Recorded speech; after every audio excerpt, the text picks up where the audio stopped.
Longtime Mayor John Cruz is handing over the baton to the city after stepping down from his position during a runoff campaign last month. The city and the position of mayor looks much different now compared to what it did when John Cruz stepped into office those many years ago.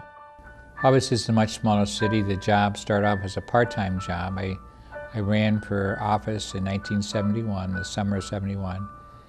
And I was elected November 2nd. And the next day I was mayor. There was because I was taking over a position that somebody had resigned from, and they appointed an interim person. And then when that happens, the day after the election, the person elected is the mayor, and it was a plurality, not a majority. It was, I had 1,000 votes. There were 4 people, 1,000 votes more than that second place, and there were 4 people running for office. So it was very interesting. I remember walking down the street and looking in a window in the parkade and said, "Who are you kidding? You're not really the mayor." I mean, it's sort of myself, kind of a questioning, because I was 24, a college student, had never had a full-time job. I'd worked part-time at college, substitute teaching, and other jobs on campus. But it was the first job, and actually it was a part-time job. It was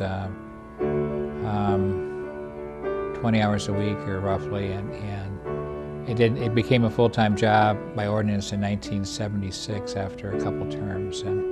One thing that made John Cruz such a good fit for mayor was the simple fact that he did not see this position as a stepping stone on the road to political fame, but rather a final destination that should be handled with care and pride. When I was first elected, people said, "Do you have aspirations for higher elective office, state legislature, state senate, or anything else nationally?" I said, "No, you can see what happens. You can see the work and the people you work with, and then the results." So it's just it's an exciting thing. Some of the things you do because you have to. The job describes that. You have the bully pulpit of the mayor to be able to call people and say, "Hey, this is something we want to do. Would you be willing to be part of working to plan our future?" So it's just a job that is it's a very neat job, and it's very rewarding. Even though Mayor Cruz is stepping down from the position of mayor, he has no plans of stepping down from the position of husband, father, grandfather, and Cedar Falls citizen.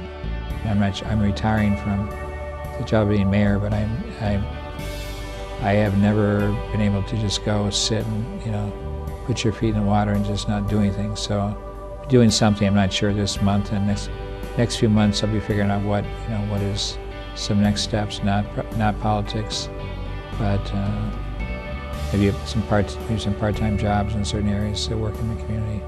As Jim Brown takes over and becomes Mayor Brown, John Cruz is no longer holding the title of mayor, but it may be a title that sticks with him all the same. I was just out in the community last week, and most of them were morning mayor, and some was hi John. So it's sort of what they probably were used to. So some will stay with that, some won't, because my first name is almost Mayor, not John, but some of both. And it's usually it's said in a positive way. And with that, Mayor John Cruz will officially step down on January 1st, and Jim Brown will take over. And although this is one of the biggest transitions Cedar Falls has seen, Mayor Cruz isn't worried about the city or himself. When I was campaigning this time, there was a person, his comment to me was, "I just want to tell you, Mayor, every day I wake up in Cedar Falls, I'm grateful I wake up in Cedar Falls." So that was a pretty telling comment.